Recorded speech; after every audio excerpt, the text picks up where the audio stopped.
संत श्रेष्ठ तुकाराम महाराजांचा सांप्रदायिक गाथेमधील 1231 क्रमांकाचा अभंग आहे.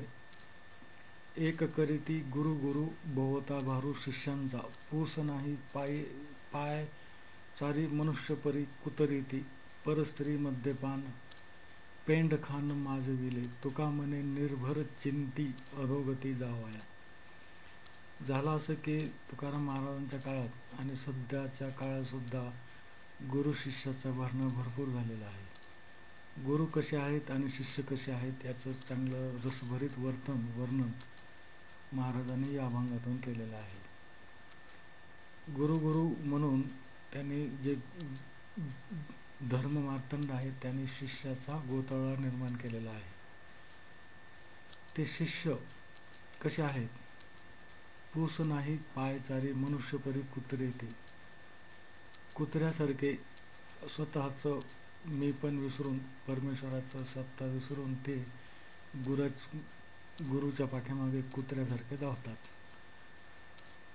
त्यामुळे त्यांना ना त्या शिष्यानं परमेश्वर प्रसन्न होत, आनंदघन परमेश्वराची प्राप्ती होत, ना त्या गुरुनाही त्यापासून काही प्राप्ती होत.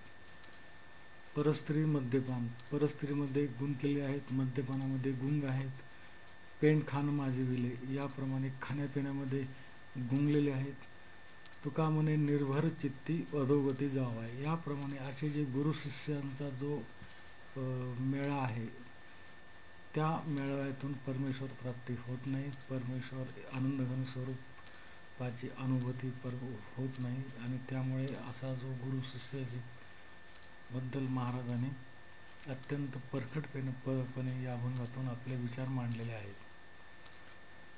गुरु शिष्य कसे असले पाहिजेत? जे गुरु परमेश्वराशी लीन आहेत, शिष्य विचाराचा अंगीकार करणे आणि अनुभूती घेणे प्रत्यक्ष, यामध्ये माणसाने नेहमी अधीन असलं पाहिजे.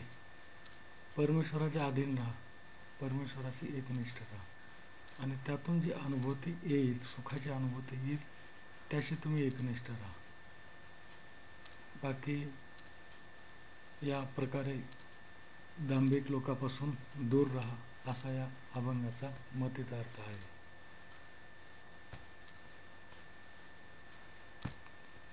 संत श्रेष्ठ तुकाराम महाराजांचा सांप्रदायिक गाथेमधील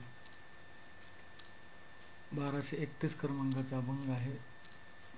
एक करीती गुरु गुरु भोवता भारू शिष्यांचा, पूस नाही पाय चारी मनुष्य परी कुतरीती, परस्त्री मद्यपान पेंड खान माजविले, तुका मने निर्भर चिंती अधोगती जावाया.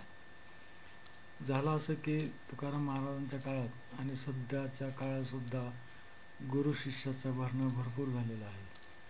गुरु कसे आहेत आणि शिष्य कसे आहेत याचं चांगलं रसभरीत वर्णन महाराजांनी या अभंगातून केलेलं आहे.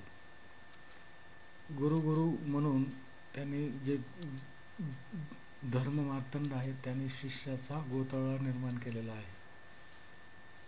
ते शिष्य कसे आहेत? पूस नाही पाय चारी मनुष्य परी कुत्रेती, कुत्र्यासारखे स्वतःचं मी पण विसरून, परमेश्वराचं सत्ता विसरून ते गुरुच्या पाठीमागे कुत्र्यासारखे धावतात. त्यामुळे त्यांना ना त्या शिष्यानं परमेश्वर प्रसन्न होत, आनंदघन परमेश्वराची प्राप्ती होत, ना त्या गुरुनाही त्यापासून काही प्राप्ती होत. परस्त्री मद्यपान, परस्त्रीमध्ये गुंतलेले आहेत, मद्यपानामध्ये गुंग आहेत. पेंड खान माजविले, याप्रमाणे खाण्यापिण्यामध्ये गुंगलेले आहेत. तुका म्हणे निर्भर चित्ती अधोगती जावा, याप्रमाणे असे जे गुरु शिष्यांचा जो मेळा आहे त्या मेळाव्यातून परमेश्वर प्राप्ती होत नाही, परमेश्वर आनंदघन स्वरूपाची अनुभूती होत नाही. आणि त्यामुळे असा जो गुरु शिष्याची बद्दल महाराजांनी अत्यंत परखडपणे या अभंगातून आपले विचार मांडलेले आहेत. गुरु शिष्य कसे असले पाहिजेत? जे गुरु परमेश्वराशी लीन आहेत, शिष्य विचाराचा अंगीकार करणे आणि अनुभूती घेणे प्रत्यक्ष, यामध्ये माणसाने नेहमी अधीन असलं पाहिजे. परमेश्वराच्या अधीन राहा, परमेश्वराशी एकनिष्ठ राहा आणि त्यातून जी अनुभूती येईल, सुखाची अनुभूती येईल, त्याशी तुम्ही एकनिष्ठ राहा. बाकी या प्रकारे दांभिक लोकांपासून दूर राहा, असा या अभंगाचा मतितार्थ आहे.